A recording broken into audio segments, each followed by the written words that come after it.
नमस्कार मित्रांनो, तुम्ही आहात स्वराज्य कथाच्या एका नवीन गोष्टीमध्ये, जिथे आपण शिवाजी महाराजांची शौर्य आणि प्रेरणा जाणून घेणार आहोत।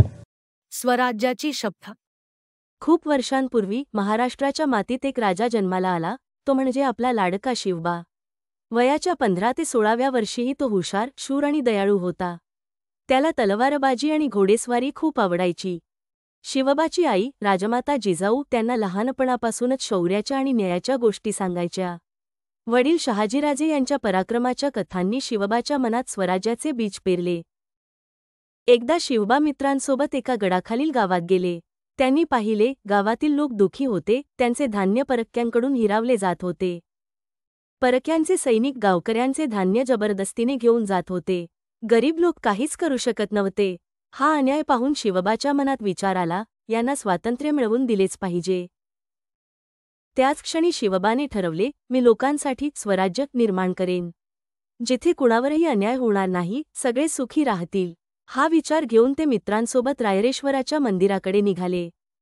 रायरेश्वराचे मंदिर घनदाट जंगलात होते। शिवबा आणि मित्र तिथे पोहोचले। मित्र जुन्या कुर्त्यात, शिवबा राजकुमाराच्या वेशात होता। त्यांनी महादेवाच्या पिंडीसमोर आपले मन मोकळे केले। त्याने मित्रांकडे पाहिले, त्यांच्या डोळ्यातही स्वराज्याची ज्योत होती। शिवबाने तलवार काढली, आपली करंगळी कापली आणि रक्ताचा थेंब महादेवाच्या पिंडीवर अर्पण केला। शिवबा म्हणाले, या पवित्र रक्ताची शपथ घेऊन मी प्रतिज्ञा करतो की मी महाराष्ट्राला परक्यांच्या तावडीतून मुक्त करेन आणि हिंदवी स्वराज्य स्थापन करेन।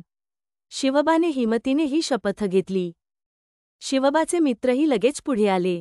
त्यांनीही शिवबासोबत स्वराज्याची शपथ घेतली। त्या दिवशी रायरेश्वराच्या मंदिरात केवळ एक शपथ घेतली गेली नाही, तर एका नव्या युगाची सुरुवात झाली। हा व्हिडिओ आवडला असेल तर लाईक करा, शेअर करा आणि स्वराज्य कथा चॅनलला सबस्क्राईब करा। जय भवानी, जय शिवाजी।